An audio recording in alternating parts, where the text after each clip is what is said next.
Ushbu mashq yurak qon tomir tizimi kasalliklari, yo'g'on va ingichka ichak kasalliklari, asab tizimi xastaliklari, bosh, miya qon bosimida o'pka kasalliklari, bo'g'imlar kasalligidagi muammolarni bartaraf etishda qo'llaniladi. A. Faqat jimjimaloq barmoqni qamrab olgan holda chap kaftimizdan boshlaymiz. Birinchi, qo'lning ichki yuzasi bo'ylab yuqoriga ko'tarilamiz va qo'ltiq osti sohasigacha yetib kelamiz. Davomiga ko'rsatilgan ikkita yoysimon yo'nalish bo'ylab harakatlanamiz. Ko'krak qafasining o'rtasida o'murov chuqurchasiga ko'tarilamiz. Keyin pastga qarab siljiydi. Davomiga o'ng qo'ltiq osti sohasi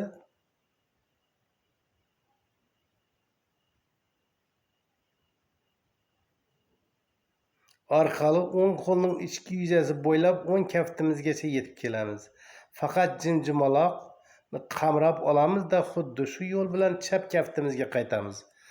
Birinchi, yana chap kaftimizning jimjimalog'idan qo'limizning ichki yuzasi bo'ylab yuqoriga qo'ltiq osti sohasigacha ko'tarilamiz va orqa tomonga o'tib yoysimon yo'nalish bo'ylab harakatlanamiz. Uchinchi, xuddi orqa tomondan ko'rinishi o'ng qo'ltiq osti sohasiga qarab harakatlanamiz. Keyin o'ng qo'lning ichki yuzasi bo'ylab kaftgacha tushamiz. Faqat jimjimaloqni qamrab olib, shu yo'l bilan ortga qaytamiz. Ko'krak qismining yoysimon yo'nalishini qamrab olamiz. Uchinchi, chap qo'ltiq osti sohasida chap kaftimizga qaytamiz. A va bu bosqichlarni yana bir bor takrorlab, shu tariqa bu yo'nalishda 4 marta sezgini siljitish harakatini amalga oshiramiz. B. Bu yog'iga 4-sohaga o'tib, boldirning ichki oyoqda navbatma-navbat maksimal sezgilarni jamlaymiz. Bir necha sekund ushlab turib, so'ng qo'yib yuboramiz. Bu mashqni 2 martadan takrorlaymiz. Mashqning hamma bosqichlari issiqlik plus jimirlash sezgisida bajargan ma'qul. Keyin jimirlash sezgisi bilan so'ng sovuqlik plus jimirlash sezgilarida bu bosqich bilan maksimal issiqlik sezgisida yakunlab har doim chap kaftdan boshlaymiz. 3-mashq. Qalb va yurak uchun arg'imchoq.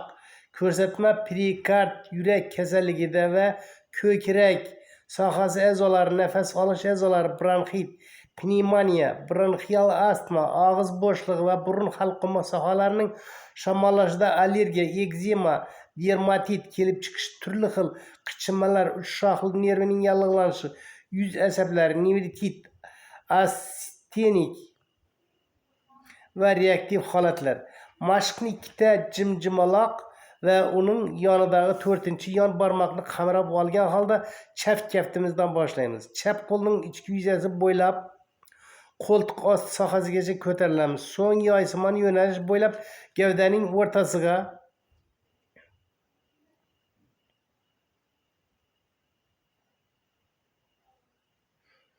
qo'ltiq osti sohasigacha ko'tarilamiz. So'ng yoysimon yo'nalish bo'ylab gavdaning o'rtasigacha ko'krak asosidagi 3-nuqtaga kelamiz. 3-nuqta sohasida 2-3 sekund to'xtaymiz va bir paytning o'zida bir oz chuqurroq kirib, o'ng qo'ltiq osti sohasiga qarab harakatlanishda davom etamiz-da, o'ng qo'limizning ichki yuzasi bo'ylab pastga kaftlargacha tushamiz. Xuddi oldingidek jimjimalog'imizni va yon barmoqlarni qamrab olib, ana shu yo'l bilan chap kaftimizga qaytamiz. Bu tananing old qismi uchun bir marta siljish yo'nalishi hisoblanadi.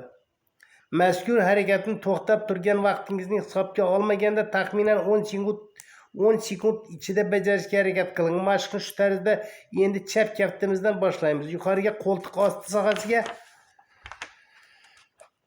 qalb, yurak uchun arg'imchoq ko'tarilamiz. Orqa tomonga o'tib yoysimon yo'nalish bo'ylab to'xtab qolmaymiz. Keyin o'ng qo'ltiq osti sohasiga qarab harakatlanib, o'ng qo'lning ichki yuzasi bo'ylab pastga, o'ng kaftimizga qarab boramiz. Faqat jimjimaloq va yon barmoqlarni qamrab olgandan keyin shu yo'l bilan ortga chap kaftimizga qaytib kelamiz. Bu sezgining bir marta siljish yo'nalishi 10 sekund ichida bu mashqni uddalashga harakat qiling. Her bir sezgi bilen şu tarzda barıp keluvchi hareketlerden 4tasini amalga oshiramiz. Birinchi alt tomonda, birinchi orqa tomonda, yana bir marta alt tomonda, yana bir marta orqa tomonda. 4-chi mashq o'pka va ichak g'unchasi. Ushbu mashq o'pka va ichak kasalliklarini muammolarida qo'llaniladi. Mashq 4 bosqichdan iborat. Mashqni o'ng to'piqdan boshlab oyoqlar bo'ylab yuqoriga ko'tarilamiz. Uni ichki tomondan to'liq qamrab olib, qorin qismiga o'tamiz. Uning yuzasi bo'ylab ko'krakning asosigacha borib, keyin chap tomondan qorinning pastroq qismiga chap oyoqqa o'tib, uni ham to'liq qamrab olgancha chap to'piqlarga tushamiz. Yana o'ng to'piqlarga o'tib, yana bir marta shu tarzda yo'l bosib o'tiladi.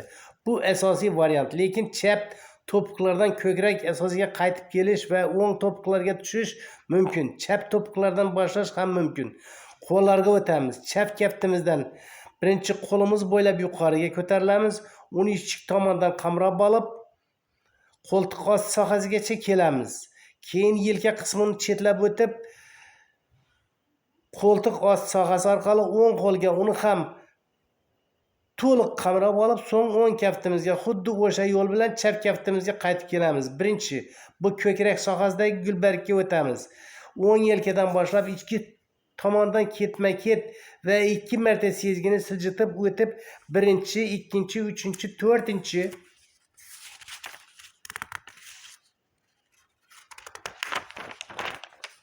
beshinchi, oltinchi, birinchi, ikkinchi, uchinchi, to'rtinchi, beshinchi, oltinchi, keyin 5 bargga qaytamiz.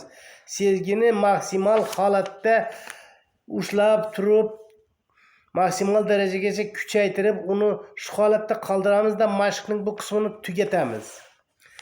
Bel qismida sezgilarni jamlab olib, 6-chi uni nazorat qilish mumkin bo'lgan holatda yetarli maksimal darajaga yetkazamizda, uni old tomonga siljitib, peshob xaltasi sohasiga 7-chi va dastlabki holat oldiga qaytaramiz. Shu tarzda siljitish harakatini oldingi va orqaga 2-3 marta bajarib, bel qismida tugatamiz. 6-chi mazkur sezgini bir necha sekund davomida ushlab turamiz. 5-chi mashq qalb va aql guli. Ushbu mashq oshqozon kasalliklari, gastrit, oshqozon va 12 barmoq ichaklarining yarasi, yo'g'on ichak kasalliklari, peristaltika buzilganda, metaborizmning og'riqligi sindromi, nafas olish a'zolari xastaligida, hiqildoq, traxeya, o'pka, allergik kasalliklar, dermatit, shilliq qavatlarining yallig'lanishida, ruhiy holatning ba'zi bir izdan chiqish holatlarida, markaziy asab tizimining ishdan chiqishida, qon bosim kasalliklarida, turli xil lokalizatsiyalarning og'riqli sindromlarida, bo'yin osteoxondrozining nevrologik reflektor ko'rinishlarida qo'llaniladi. O'ng tomondan boshlaymiz. Birinchi, oyoqning ichki tomonidan yuqoriga qarab siljitib, ichki nigohimiz bilan bu sohani to'liq qamrab olamiz. Dumazg'a sohasiga o'tamiz.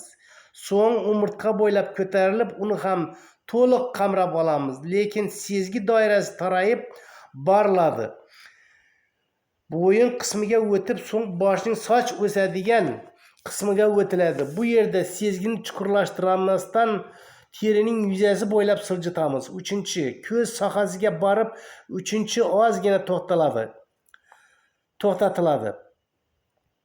3-4 sekund diqqatni yig'ib olib, mana shu sohada jamlaymizda, 3-chi aynan shu yo'l bilan dumazg'a sohasiga qaytamiz.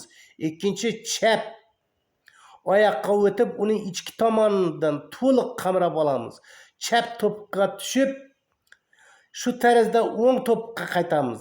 Bu bir marta borib kelinadigan yo'l. Har bir sezgi bu yo'nalishda 3-4 martadan harakatlantiriladi. Xuddi shu tarzda qo'llar bilan ham ishlaymiz. Mashqni bilakdan boshlab, qo'llarimizning ichki tomonidan sezgi bilan to'liq qamrab olamiz. Yelka bo'g'im orqali yelka darajasida qalb va aql guli harakatlanib, qarama-qarshi tomondagi yelka bo'g'imiga o'tamiz. Bosh qo'l bo'ylab bilakgacha tushib, shu yo'nalish bilan ortga dastlabki nuqtaga qaytamiz. Harakat har bir sezgi bilan 3-4 martadan amalga oshiriladi. Diqqat! Mashqni o'zingizning zo'riqtirmasdan yengil bajaring. Ayniqsa sezgilarni bosh qismi bo'ylab siljitganda, agar boshingizda to'satdan shovqin paydo bo'lsa yoki og'irlashganini sezsangiz, darrov ish ko'lamini kamaytirib, sezgining yorqinligini pasaytiring. Shuning bilan azizlar, bugungi mashqlarimiz, bugungi mavzumuz o'z nihoyasiga yetdi. Efirda Qo'ziboy Ro'zmetov sizlarga sog'lik, omonlik tilaydi. Mavzu, agar shunday manfaatli videolar yoqqan bo'lsa, like va podpisatsiya tugmasini bosishni unutmanglar. E'tiborlaringiz uchun katta rahmat aziz zamondoshlarim. Sog' salomat bo'ling. Ertaga ko'rishguncha xayr.